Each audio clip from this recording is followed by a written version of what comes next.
Love, they told you it would save you. They told you it would heal every wound, silence every fear, and finally make you whole. But what if the very thing you trusted is the very thing that's been quietly destroying you? What if it was never love, but a carefully crafted illusion you chose to believe because the truth was too uncomfortable to face? You ignored the signs, silenced your instincts, and called it loyalty, while slowly losing pieces of yourself in the process. And now, standing in the aftermath of your own devotion, you're left with a question that cuts deeper than heartbreak. Was it ever real, or were you simply in love with the idea of being loved?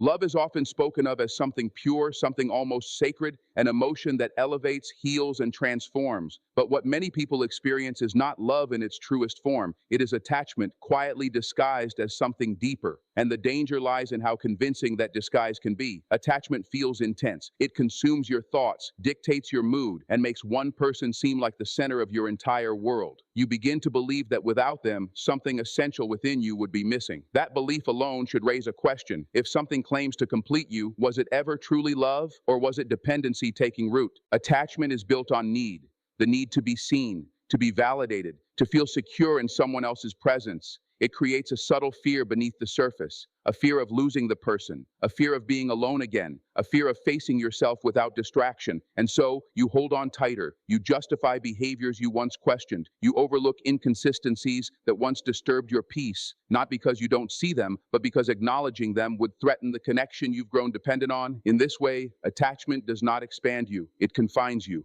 True love, on the other hand, does not operate from fear. It does not demand that you shrink to maintain it. It does not ask you to abandon your clarity in exchange for comfort. Real love allows space. It respects individuality. It strengthens your sense of self rather than quietly eroding it. But attachment does the opposite. It blurs the line between who you are and who you are trying to be for someone else. And the more blurred that line becomes, the harder it is to recognize the truth.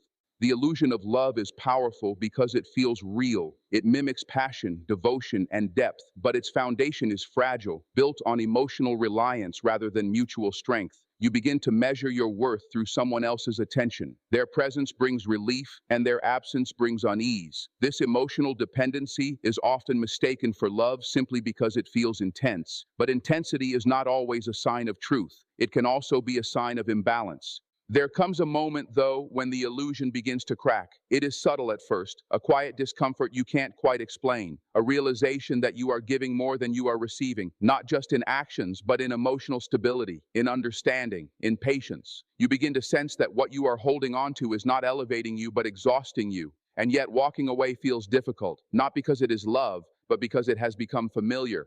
Understanding the difference between love and attachment requires honesty, an honesty that many avoid because it demands change. It asks you to confront the possibility that what you believed was meaningful may have been rooted in fear all along, but within that realization lies clarity, and with clarity comes the power to choose differently, not from a place of need, but from a place of strength.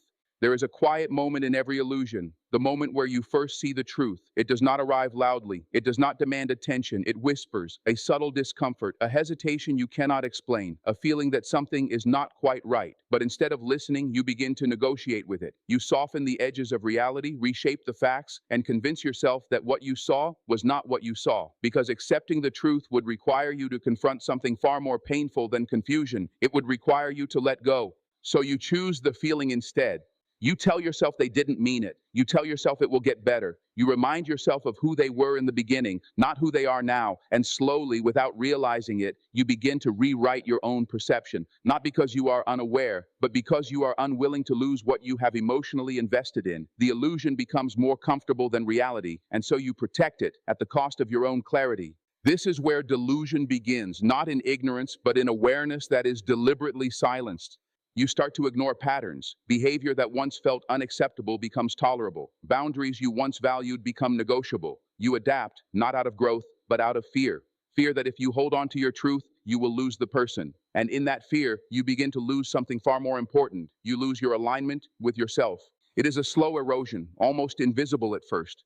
You laugh at things that do not feel right. You stay silent when you should speak. You accept less than what you know you deserve, not because you don't recognize your worth, but because you are afraid that asserting it will cost you the connection. And so, you compromise, not just your standards, but your inner voice. The very instinct designed to protect you becomes something you start to ignore. And the longer you ignore it, the quieter it becomes.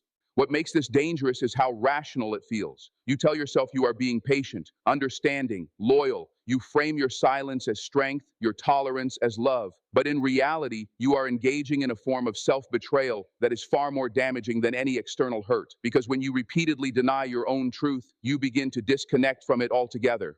At some point, the truth becomes unavoidable. It stops whispering and begins to weigh on you. You feel it in your exhaustion, in the way your energy shifts, in the quiet realization that you are no longer at peace. You are simply maintaining something that no longer feels real. And yet, even then, the decision to face it is not easy, because the longer you have protected the illusion, the more it feels like part of your identity. But truth does not disappear just because it is ignored. It waits.